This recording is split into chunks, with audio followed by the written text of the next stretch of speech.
Everyone, আশা করি সবাই খুব ভালো আছো। আমিও খুব ভালো আছি।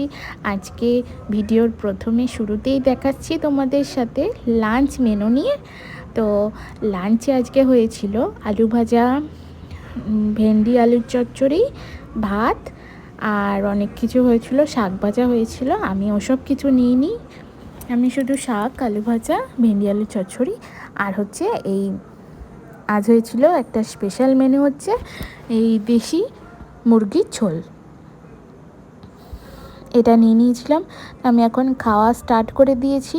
বাড়ির সবার খাওয়া হয়ে গেছে আর লাস্টে আমি খেতে বসেছিলাম। মা, আমি, আমার বোন 3জন মিলে গল্প করতে করতে খাওয়া হয় আমাদের প্রত্যেক দিনই।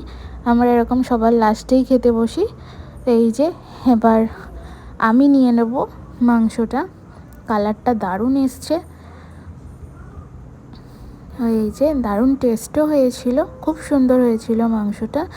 বহুদিন পর দেশি মুরগির ঝোল খেলাম। এই যে আজ একটু তাড়াতাড়ি করে খেতে বসে পড়েছিলাম, কারণ আমরা আজকে যাব হচ্ছে বাড়ি, বহরমপুর যাব।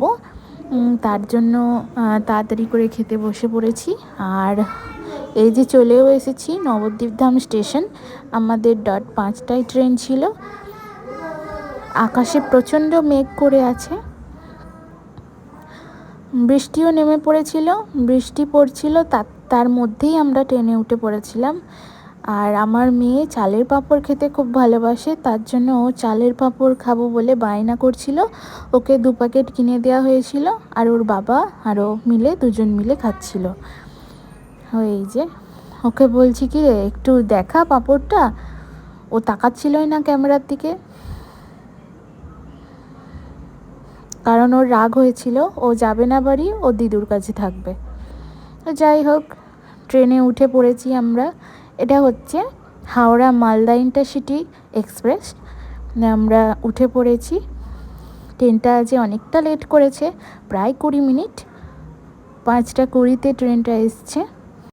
ওয়েদারটা বেশ ঠান্ডা ঠান্ডা ছিল, যেতে খুবই ভালো লাগছিল, কোনো অসুবিধাই হয়নি। আর এই যে বাড়ি পৌঁছে গেছি। ভিডিওটা কন্টিনিউ করতে পারিনি ট্রেনটা থেকে স্টেশনে নামার সময়, কারণ প্রচণ্ড মুষলধারে বৃষ্টি হয়ে চারিদিক কাদায় প্যাচ প্যাচ করছিল।